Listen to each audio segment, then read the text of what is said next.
जय भोले की हर हर महादेव बम बम भोले। आज मैं आपको सुख सागर तीसरे स्कंद का 11वां अध्याय सुना रही हूँ। सुनी। काल सहित परमाणु का मनवंतर विस्तार, सत्य आदि गुण का किया वर्ण भली प्रकार। सुनी। महर्षि मैत्रेय जी बोले, हे विदुर, जिसका कोई खंड न हो सके ऐसा अति सूक्ष्म अंश परमाणु कहलाता है और इन्हीं परमाणु समूहों के मिलने से अवयव बनते हैं। 2 परमाणुओं का एक अणु होता है। 3 अणुओं का एक तरसेणु जो झरोखों की धूप में उड़ता दिखता है और सूर्य द्वारा 3 तरसेणुओं को पार करने के समय की एक त्रुटि होती है। सो त्रुटियों के बराबर एक वेग, 3 वेग बराबर एक लव, 3 लव बराबर एक निमेष, 3 निमेष बराबर एक क्षण, 5 क्षण बराबर एक काष्ठा, 15 काष्ठा बराबर एक लघु, 15 लघु बराबर एक दंड यानी नाड़ी होता है।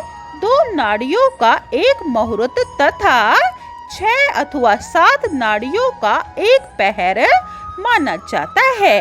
यह पहर मनुष्यों के दिन में 4 होते हैं, उसी प्रकार रात्रि में भी 4 होते हैं। 8 पहर का एक अहोरात्र होता है, 7 अहोरात्र का एक सप्ताह होता है, 2 सप्ताह का एक पक्ष होता है, 2 पक्ष का एक मास होता है।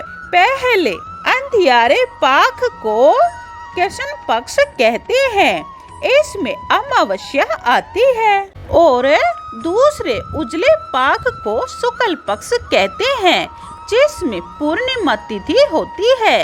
हे विदुर, 60 विपल का एक पल, 60 पल की एक घड़ी, 60 घड़ी का मनुष्यों का एक दिवस, 30 दिवस का एक मास यानी महीना, 2 मास की एक ऋतु, 6 मास का एक अयन, 2 अयन का देवताओं का एक दिन रात होता है और मनुष्यों का यह एक वर्ष होता है। मनुष्यों की कल युग में 100 वर्ष की परमायु है। 1 वर्ष में सूर्य 12 राशियों पर भ्रमण कर लेता है, जिसे काल चक्र कहते हैं। संवत 5 प्रकार का होता है, जैसे संवत्सर, पवित्रसर, इडावत्सर, अनुवत्सर अथवा वत्सर। सूर्य का 12 राशियों में भोग काल संवत्सर कहा जाता है। बृहस्पति का 12 राशियों में भोग काल परिवत्सर कहा जाता है। 3 सूर्योदय होने पर 1 माह और ऐसे 12 मास होने पर एक ईड़ावत्सर होता है। चंद्रमा जब मेष राशि पर आवे तब से लेकर और जब वह मीन राशि पूर्ण भोग लेवे उस समय तक, अर्थात चंद्रमा का 12 राशियों का भोग काल ही अनुवत्सर कहा जाता है और वत्सर नक्षत्र घटित 12 महीनों का होता है। इस काल वितरण को सुनकर विदुर जी पुनः मैत्रेय ऋषि से पूछने लगे, हे भगवान, आपने मुझको जो कुछ भी समझाया सो सब मैंने ध्यान पूर्वक सुना। अब मुझे यह बताइए कि जो त्रिलोकी से परे अर्थात महरलोक आदि स्थानों पर जो ज्ञानी ऋषि मुनि आदि हैं, उनकी कैसी गति है तथा युगों के परिणाम वर्ष कितने हैं।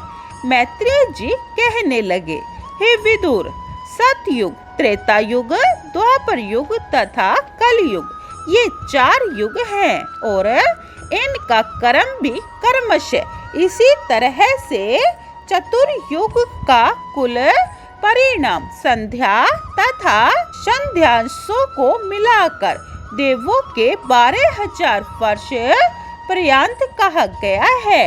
सतयुग में 4,000 दिव्य वर्ष होते हैं। त्रेता युग में 3,000 दिव्य वर्ष होते हैं।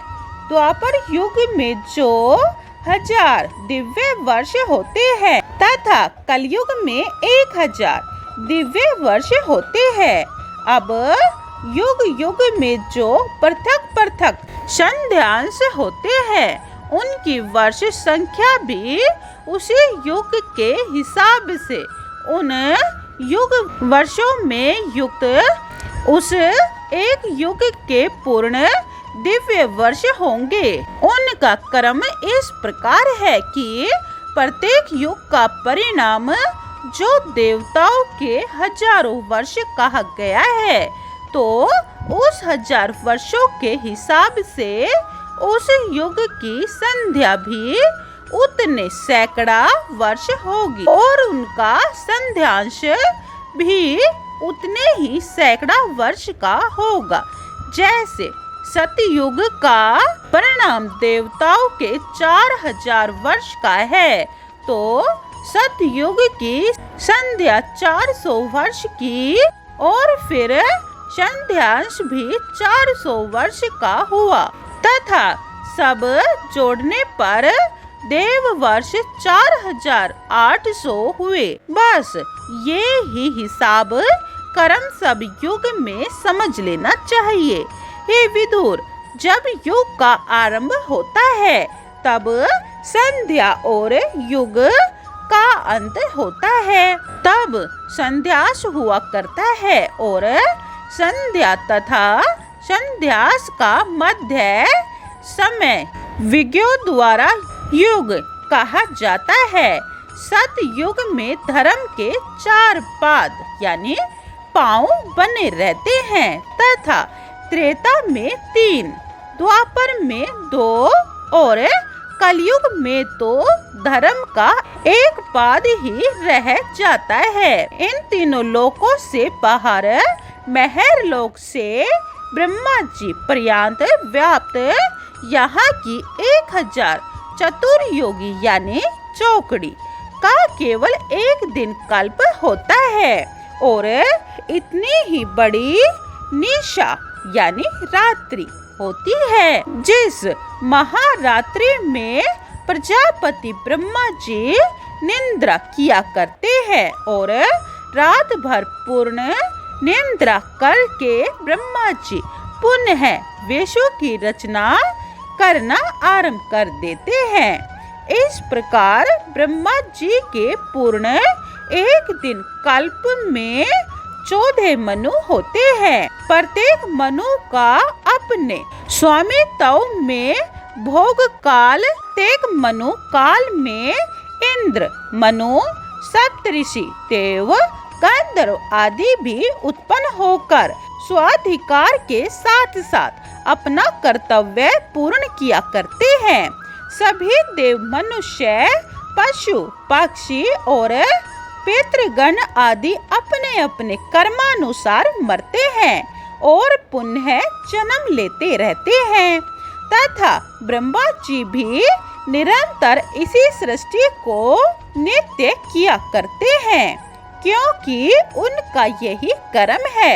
ब्रह्मा, विष्णु तथा महेश ये तीनों देवता उत्पत्ति, पालन तथा संहार हेतु सतो, रज और तम इन त्रिगुण रूपों को धारण करते रहते हैं। प्रलय रात्रि में जब सूर्य चंद्र का प्रकाश नहीं रहता और सर्वत्र अंधकार छा जाता है, तब भुवः सुवः तीनों लोग भयभीत होकर ब्रह्मा जी की देह में विलीन हो अपना वह समय व्यतीत करते हैं। जब ब्रह्मा जी की रात आती है तब तीनों लोग शेषनाग जी के मुंह से निकलती हुई परमात्मा की शक्ति रूप पर दीप्त अग्नि से ध्येयमान होते हुए व्याकुल हो उठते हैं और उस समय जब भृंगु आदि मुनीश्वर महर लोक से जनलोक में पहुंच जाते हैं। कल्प के अंत में यह पृथ्वी भी जलमय हो जाती है, क्योंकि समुद्र बढ़कर पृथ्वी को डुबा लेता है और तब भगवान विष्णु समुद्र पर शेष शैया बनाकर योग निद्रा में उन मिलित नेत्रों से शयन करते हैं। समस्त ऋषीश्वर जनलोक में परमात्मा की दिव्य स्तुतियां किया करते हैं।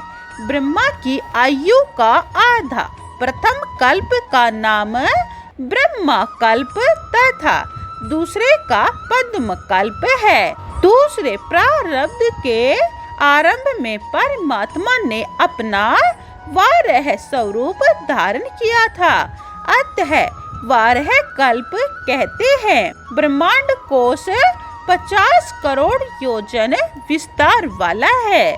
उसमें इस प्रकार अनेकों ब्रह्मांड हैं।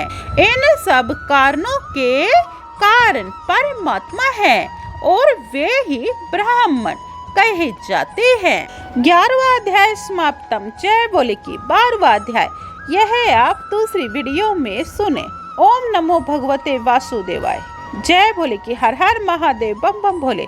अगर आपको इस चैनल पर सुख सागर और शिव महापुराण दोनों सुनने हैं तो यह चैनल सब्सक्राइब कर ले और कमेंट में जय बोले की लिखें।